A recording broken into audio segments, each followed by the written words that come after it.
Perder os pais faz parte da ordem natural da vida. E que lindo quando isso acontece com a velhice, depois dos filhos criados, os netos apresentados e quem sabe até os bisnetos brincando pela casa. Mas quando eles se vão cedo, antes que os filhos possam se ver criados, além da dor fica um espaço da responsabilidade que necessariamente precisará ser preenchido por alguém. Hoje a gente vai conversar sobre os órfãos. Os nossos convidados são Marcelo Esteves, roteirista, 43 anos, órfão de mãe aos 5 e de pai aos 19. A Suzana Caspari, mãe adotiva e responsável pelo orfanato Fundação Santa Bárbara. E Pierre Ferraz, psicólogo e terapeuta de família. Gente, muito obrigada pela presença de vocês aqui com a gente no nosso estúdio. Marcelo, eu começo com você, que tem uma história que caracteriza bem esse nosso papo de hoje, né? Sim. Que lembrança você tem do momento que você ficou órfão de mãe, quando você tinha 5 anos, bem novinho? O que ficou desse momento para você? Eu tenho, acho que, algumas falsas memórias que você vai descobrindo ao longo da idade, quando você vai ficando adulto, de que elas, de fato, não aconteceram. Acho que são memórias emocionais um pouco, né? Como estava falando o Pierre. Eu me lembro, mais do que tudo, acho que é a lembrança da ausência, de que sempre falta algo, sempre existia alguém que deveria estar que não está presente, né? Mas assim, a memória mesmo de você Do momento visual, ali, do que não, aconteceu? eu descobri depois, um pouco mais velho, de que as memórias que eu tinha não eram verdadeiras. Eu me lembro de ter ido ao hospital, ver minha mãe, isso nunca aconteceu. Essa imagem, ela existe, mas eu sou roteirista um pouco também, então fabrico um pouco imagem. Essa memória existe. Eu passo e descobri, fatalmente passando em frente ao hospital, dizendo, eu lembro, aí minha irmã mais velha falou, isso nunca aconteceu. Foi esse hospital, mas você nunca veio aqui. Né? Mas Então, você precisou talvez então, acho que traçar essa eu criei trajetória algumas aí, né? memórias que foram ficando, né? Assim, E para a vida você leva essa sensação de alguma forma, né, Marcelo? Sim. Suzana, você, no caso, adotou uma criança que perdeu um dos pais, não é isso? E trabalha hoje com uma fundação que recebe crianças órfãs de pais vivos, vamos dizer assim, mas também órfãos que perderam seus genitores. Como é que é essa experiência com essas crianças? O que você vê em comum com elas e a experiência de adotar uma criança nessa situação? Olha, eu trabalho há 24 anos na fundação, né? E, enfim, quase que a minha vida toda profissional foi ali dentro. E eu adotei a minha filha aos 14 anos de idade. Mas ela entrou na fundação, ela tinha 4 anos. Então, a gente ainda conviveu ali um romance de 10 anos até eu adotá-la definitivamente. O que eu vejo nas crianças que vão para a fundação são assim, a necessidade que elas têm de uma família. Seja a família dela biológica, com todos os problemas, seja uma nova família. Mas elas buscam isso assim, diariamente, essa convivência familiar. Tanto que, assim, ao longo dos anos, elas foram me adotando, entendeu? Como mãe. Aí elas, ou eu sou a mãe Suzana, ou é a Ana Paula que é a mãe, a monitora. Então, eles começam a colocar o vigia é o pai. Eles Precisa dessa referência, não é isso, começam a denominar um ou outro que tem mais afinidade, a tia, o pai, a mãe, o avô. Entendeu? Essa Eles referência, essa referência ela sempre vai ser importante, imprescindível. né? Mesmo a gente adulto ainda continua precisando de ter um lugar de alguém que vá atender a gente no momento de sofrimento e alguém que delimite, que é a função de mãe e pai, literalmente. Muito mais de mãe até, porque no momento que a gente se sente perdido, etc., a gente precisa de um amparo. Se a gente não desenvolver o autossuporte, a gente vai buscar isso em alguém, seja quem for. Então a criança, à medida que perde os genitores, perde porque não está mais, morreu, ou porque simplesmente não convive mais, ela vai buscar alguém para colocar nessa função, mas ela sabe que não é o próprio. Então, ao mesmo tempo que ela busca alguém para colocar nesse lugar, ela reage a isso. E os filhos adotivos testam a gente, literalmente. Testam para ver se a gente vai persistir. Você também tem filhos adotivos, né? Tem 2 filhos adotivos. Há 2 anos e meio chegaram na nossa família. Eu já tenho um de 32 anos e agora, de novo, 2 pequenininhos. É lindo, né? Porque a adoção permite essa fazer troca isso. super importante dessas duas necessidades quase que fisiológicas, né? Marcelo, no caso, você teve uma madrasta, o seu Sim, pai sim, faleceu sim. um tempo depois, né? Foi quando eu tinha 19 anos. E como é que foi essa relação? Você, em algum momento, sentiu que ocupou, preencheu ali um espaço que a sua mãe deixou ou não existe Não, isso? acho que não. Acho que o que aconteceu, pelo menos na minha história particular, é que você amadurece muito cedo. Acho que a ideia de buscar um auto-suporte, é preciso amadurecer muito cedo.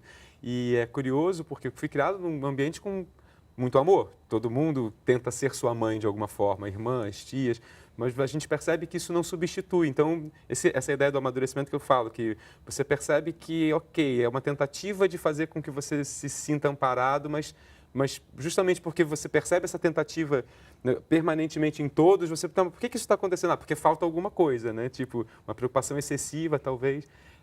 E com a minha madrasta, não. A gente teve uma relação muito conflituosa durante muito tempo. Isso foi se resolver muito tempo depois. Então, não chegou a suprir isso, mas de qualquer forma, acho que muito cedo eu tive essa ideia de que aquela era a minha história, aquela era a minha família. Era uma família. Também via os outros amigos, outros colegas com outros tipos de problema. Então, eu entendia que, bom, o problema da minha família é esse, né? Mas nunca compreendi que não fosse a minha família. Acho que, como ela falou, né? Era a minha família. Tinha que lidar com aquilo. Era difícil, mas tinha que lidar com Você não aquilo. questiona muito isso quando é pequeno ainda, né? Não, você Você fica, sente. você sente, fica revoltado, você vive. briga, discute, bate porta, tem todos os conflitos possíveis de que é uma família, e né? testa, né? E testa, né? Testa toda hora. Uma criança, quando... O seu filho natural, ele te testa o tempo isso. todo para saber se até onde ele pode ir, ele vai um pouquinho mais, ele vai além para saber se você vai permitir. Uma criança adotiva, entendo eu, que ela testa ainda mais, mais, né? porque ela precisa, ela tem a necessidade de saber o quanto você a ama. Se você vai suportar aquilo tudo ou se vai abandoná-la como a mãe fez, o pai fez. Sim. Essa coisa Seja toda. por vontade própria ou por uma questão da Eu vida, lembro, né? no processo de habilitação, um casal que estava, que não tinha filhos com a gente, aí ele brincou e falou assim, eu não sei o que eu vou fazer se ele algum dia virar para mim e dizer, eu não sou seu filho. Eu falei, então se prepara, porque o meu biológico já disse isso para mim algumas vezes. Não sou mais seu filho, né? Assim, óbvio que quando era pequenininho, não mais, né? Agora ele é adulto. Mas diz, filhos fazem isso, filhos testam a autoridade dos pais. É necessário para o crescimento que esse teste exista, né? Por isso é importante que os pais deem limite ao filho também, para que ele possa ter contra o que lutar e se exercitar a personalidade. E possa crescer como um adulto que resiste a uma frustração, que insiste no que quer, que tudo isso. A gente tem que ter paciência, né? Agora, o Marcelo está dizendo aqui o quanto que isso realmente tocou a personalidade dele já ali pequenininho, né? E o que se leva da orfandade, vamos dizer assim, para a idade adulta, da personalidade? Existe alguma, você percebe alguma Quando normalidade é muito precoce, comum a todos? Quando é muito precoce, como a gente estava comentando até antes, essas memórias são muito mais emocionais. Elas não estão vinculadas a uma história, mas gera uma mudança na personalidade. Então, por exemplo, o meu maior ele é muito autossuficiente, né? Ele quer muito dar conta de tudo, porque ele precisou dar conta de tudo.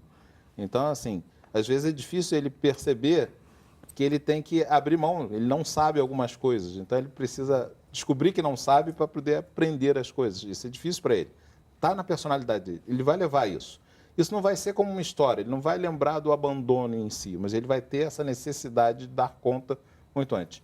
Já o menor, que foi cuidado por ele até, ele é o contrário, né? Ele busca por tudo, ele não, né? Ele é muito mais... Ele já teve alguém para fazer esse papel aí do ele já maduro teve responsável, um pai, né? apesar do pai dele ser muito mais novo, do pai e mãe ser muito mais novo, que para eles a família eram os dois. Né? A genitora era muito ausente, os genitores foram embora, então a família eram os dois. Eles se consideravam um e outro como própria família. Eles montaram essas funções nele. Gente, a gente tem até uma história de um menino que já está com 15 anos agora, que a gente foi conhecer, foi ouvir. Eu preciso fazer um intervalo rapidinho, e aí a gente vai assistir também um pouco, conhecer essa outra história e continuar o bate-papo aí no nosso terceiro bloco.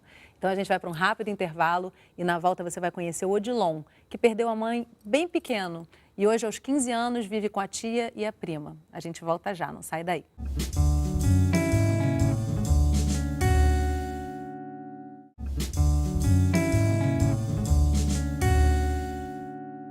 Estamos de volta conversando sobre órfãos. e a vida que segue sem os pais. Agora você vai conhecer o Odilon, que perdeu a mãe bem pequeno e hoje aos 15 anos vive com a tia e a prima.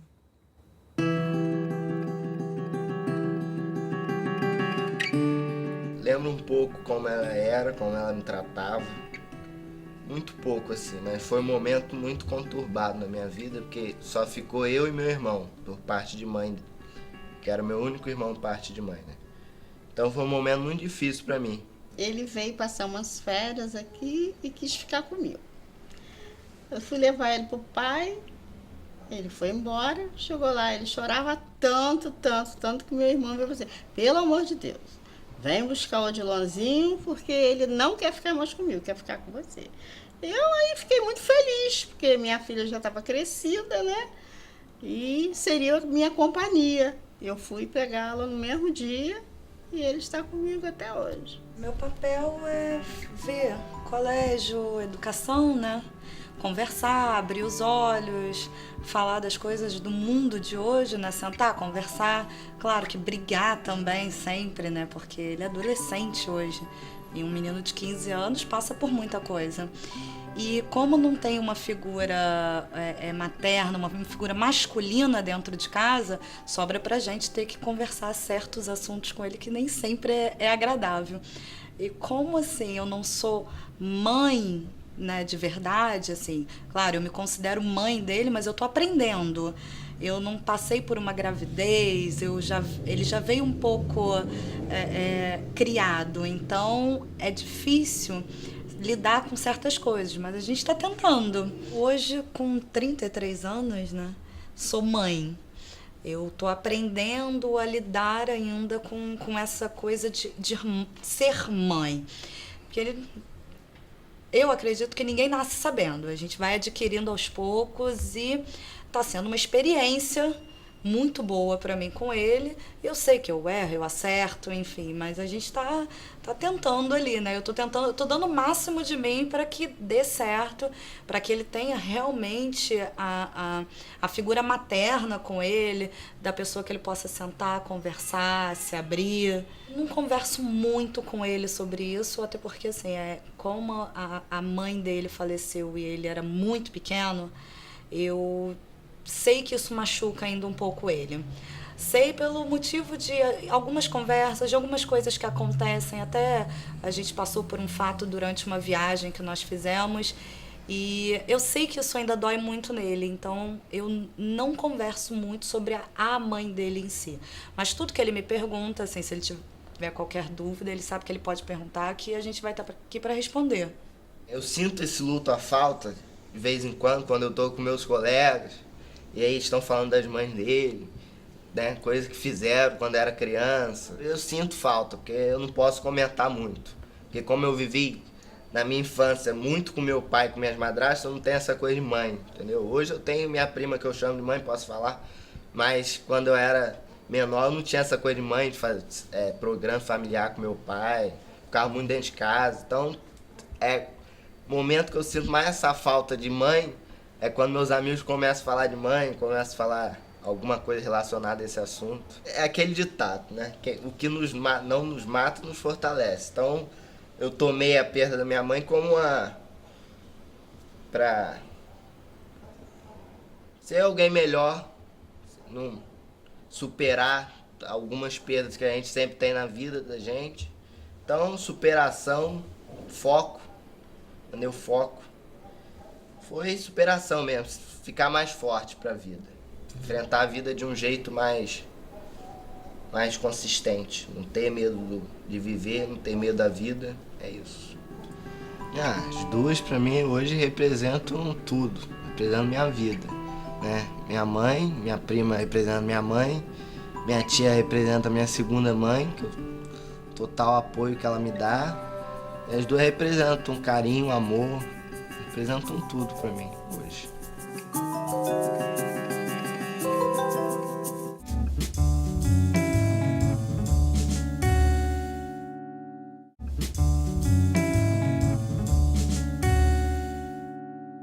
Estamos de volta conversando sobre órfãos. Os nossos convidados são Pierre Ferraz, psicólogo e terapeuta de família, O roteirista Marcelo Esteves, órfão de mãe aos 5 anos e de pai aos 19, e Suzana Caspari, mãe adotiva e responsável pelo orfanato Fundação Santa Bárbara, em Nova Iguaçu. Gente, a história do Odilon é uma história comum, talvez para todos os órfãos, né, em alguns sentidos, em alguns momentos, assim. Me chamou um pouco a atenção no relato dele, assim, a permanência da dor. Essa dor para você também é assim, é uma dor continuada, assim? A gente estava até falando aqui no intervalo que perder os pais é sempre difícil, né? Mas para a criança, talvez uma dor especial. Acho que ela permanece, você vai revivendo ela de tempos em tempos, né? Ela não é permanente e constante, né? Então, em alguns momentos, você revive aquilo. Acho que o que mais acontece, ele conta de uma forma muito bonita, que é você vai ressignificando também aquilo. Em alguns momentos você vence a dor, outras vezes você é consumido por ela, mas cada vez que você vai ressignificando, você vai se fortalecendo, que eu acho que é o que ele fala, né? Que ele não usa isso, mas para mim o que eu sinto sempre é que você vai abraçando a sua história, você vai entendendo que faz parte, que a dor também faz parte daquele contexto em que você está. Mas sim, eu acho que permanentemente. Com um buraquinho ali, né? Fica sempre alguma coisa que retorna, né, um pouco. Agora, outra coisa também que ele fala que eu achei interessante é que a prima fala, né, que não conversa com ele sobre isso. Esse é o caminho, Pierre? Não falar a respeito ou falar a respeito? Não, como é que é? falar é sempre muito bom para a gente, né? É uma forma de você literalmente enquadrar as suas emoções. Se você deixa isso no silêncio, elas terminam ecoando nos momentos mais impróprios, né? Cada uma das nossas faltas, seja elas quais forem, são ferramentas para a gente. A gente consegue sentir o sofrimento do outro através do nosso sofrimento. Então, assim, mas isso precisa estar trabalhado, isso precisa estar falado, isso precisa estar circundado de algum jeito que não fique aparecendo em momentos impróprios. Porque senão aparecem momentos impróprios. Se eu não me dou bem numa prova, eu vou atribuir a falta da mãe que eu tive. E eu fico justificado para nunca mais estudar. Se eu não faço alguma coisa, então se eu não usar essa falta de uma forma correta, ela muitas vezes vai atrapalhar o desenvolvimento da criança. E por isso a gente precisa estar sempre falando do assunto. Né? Não é trazendo em todo momento, porque Sim, é claro. sofrido. Mas tem algo que é interessante, você falou da importância de falar, porque também, de alguma forma, pensando na minha história, como a minha mãe estava ausente, ela também passava a existir muito a partir do momento que as pessoas falavam dela. Né? E os meus tios sempre criticavam muito, ela era muito...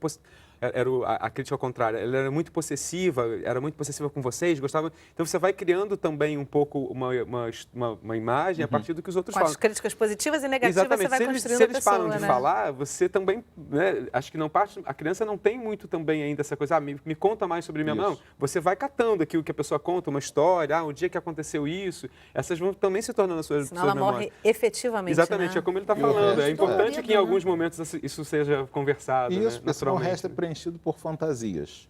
Né? E você, nos abrigos você tem muito isso. Às vezes as crianças estão abandonadas há muito tempo e elas continuam fantasiando. Não, minha mãe vai me buscar. Ela não veio porque ainda não pôde. E às vezes não tem mais situação. A minha filha, quando foi para a fundação, ela pequenininha, ela dizia que ela morava numa casa e ela ganhou uma bicicleta, foi andando com a bicicleta e aí a mãe dela estava cozinhando e a casa explodiu. Porque o gás explodiu a casa. Aí a gente foi procurar, poxa, mas então você não tem mãe, né? Sua mãe faleceu e a gente buscou, até que a gente viu que a história não era nada disso, entendeu? A mãe dela não morreu numa explosão de gás e ela estava andando de bicicleta. Houve uma situação de abandono, ela foi deixada num local, na Central do Brasil, foi encaminhada para Nova Iguaçu, porque ela dizia que morava em Nova Iguaçu, entendeu? Até a gente achar essa mãe, levou alguns anos. Referência, né, gente? A criança fica sem referência, Isso. né? E quando a mãe apareceu, ela dizia que ela não era a mãe dela. Agora, Suzana, é uma coisa que eu acho interessante também, que ele buscou, o Odilon, ele buscou essa referência da tutela, né? Talvez esse buraco que fica emocional, talvez ele não seja compensado nunca, mas a tutela obrigatoriamente vai ser, tem que ser, nem que seja pelo Estado, né? Alguém vai ter que suprir essa existência dessa criança até que ela possa, como eu falei no início do programa, andar com as próprias pernas, né? Rapidamente, assim, só para a gente ter uma noção, qual é o desafio hoje para se dar essa atenção necessária para a criança? No caso dos abrigos, vocês fazem um trabalho também para poder conduzir isso da melhor forma, né? Levar para adoção e... Sim, a gente, como eu estava falando, as crianças, quando chegam na fundação, elas têm um período para se trabalhar a família, se trabalhar ou a reintegração ou a colocação na família substituta, né? Mas eu entendo que, eu não sei se foi exatamente o que você me perguntou, que eu acho que amor é a primeira coisa, entendeu? Eles não estão pensando na tutela, na verdade, né? Eles querem ser amados. Eles né? querem ser abraçados, querem ser amados, né? E a adoção, a gente está falando muito em adoção, independente da idade da criança, eu entendo que a pessoa, quando quer adotar alguém, ela tem que ir pronta a ser adotada, porque na realidade você não adota, você é adotado por eles. Também, né? Principalmente você é adotado por eles. Eu tenho caso de casal que chegou lá, eu só quero um bebê, só quero um bebê. E aí chegou, o menino estava na porta, já tinha 7 anos, chamou, vamos jogar uma bola aqui, tio, entra aí, vamos jogar uma bola. Não quero, jogou uma bola. Na semana seguinte ele já estava enlouquecido pela criança, voltou. De repente se percebeu que Adotou passou não toda só a fase ele do de trabalho, 7 vamos anos. jogar bola, né? Ele adotou ele e a irmã que tinha 8. Isso é uma e coisa eles só queriam um importante, bebê. Suzana. Eu queria até aproveitar que você está trazendo isso, porque a questão dos irmãos é importante, né? A gente já falou de que um deles acaba virando um responsável e tal. No caso, o Odilon, ele tem irmãos, só que eles foram separados, né? Cada um acabou ficando com... O que isso Separados. representa? A gente se separa dos nossos irmãos, né? Independente de ser adotado ou não, eu tenho um irmão que mora no Acre. A gente está separado, mas a gente não deixou de ser irmão, entendeu? Então, assim, Mas você não um pouco, pode... é diferente, não é, nesse momento? A mais falta ou desse menos. eixo ali? Você não pode penalizar um irmão, uma criança, por conta dos outros. Um caso de 7 irmãos. Quem é que vai adotar 7 irmãos? complicado. Mas se você tem a possibilidade de um, por que não? A legislação hoje exige que os grupos de irmãos sejam adotados juntos. Isso hoje, no Cadastro Nacional de Adoção, é o maior dificultador. Os 7 irmãos não vão ser adotados nunca, Isso, né? ninguém vai preencher espontaneamente, eu quero adotar 7 crianças ao mesmo tempo. Se ela conhecer essas crianças, ela termina muitas vezes mudando o perfil, como ela falou. Eu quero um bebê. Não, de repente, em vez do bebê, saiu com um de 7 e um de 8. Não é isso? Quando a criança se materializa na sua frente, ela ganha um outro perfil, né? É diferente do que de eu escrever simplesmente no papel, como é pedido, o que eu quero. Né? Isso é importante, porque as crianças abrigadas hoje em dia, muitas vezes elas não estão nem no Cadastro Nacional de Adoção. É uma diferença enorme. Você tem, no Brasil, quase 40 mil crianças abrigadas e só tem 5 mil no Cadastro de Adoção. E são crianças que são adoções necessárias, normalmente por grupos de irmãos muito grandes, né? Normalmente porque a idade é avançada, já são adolescentes, apesar de que idade avançada para adoção, acima de 7 anos, você já não encontra pretendente no cadastro. Muitas vezes porque tem algum tipo de doença, alguma síndrome, e essas crianças vão ficando, né? O que é um absurdo, né? Eu adotei minha filha, ela tinha 14 anos, e é uma super filha, entendeu?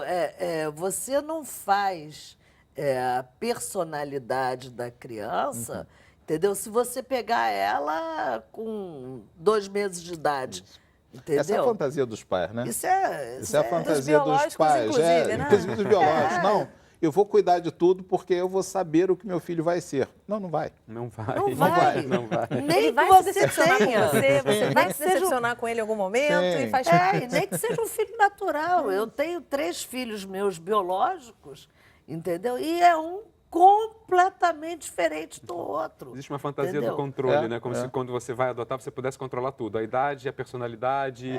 E que, na verdade, na paternidade e maternidade, isso não existe. É um tiro no escuro, né? Você Talvez. tem filho, né? Eu tenho um filho que é militar, a outra que é artista, que faz... que o negócio dela é só arte, e a outra que o negócio dela é cozinha, vai fazer gastronomia. Então, E a são gente nunca vai ter 3 filhos explicação para essa biológicos. diversidade maravilhosa, né? Já pensou se fosse Graças todo a mundo Deus, igual? né? Gente, eu vou terminar o programa assim nesse momento que eu acho que é um tema que às vezes a gente pensa que é só sofrimento, né? Tem muito sofrimento, né? Tem muita dor, mas também essa troca, essa adoção, que nem sempre é essa adoção que a gente vê, né? A adoção burocrática, mas uma madrasta que adota uma criança, entrou numa família, todos esses momentos que às vezes a emoção fazem a gente ter uma percepção diferente, dependendo da idade, né? mas que também é bonito de ver, né? Esses encontros que a vida acaba trazendo através da dor, através da felicidade, enfim. São muitas variáveis. Laços de amor, né? Laços, sobretudo, né? Muito obrigada pela presença de vocês aqui, por trazerem essas experiências belíssimas de vocês. A gente que agradece. Obrigado. E obrigada a você que acompanhou nossa conversa em família aqui pelo Canal Saúde, pela internet ou por um dos nossos canais parceiros. E pela nossa página no Facebook, você pode rever o programa, fazer sugestão de assuntos, interagir com a gente. Curte lá. Eu te espero na nossa próxima conversa em família. Tchau.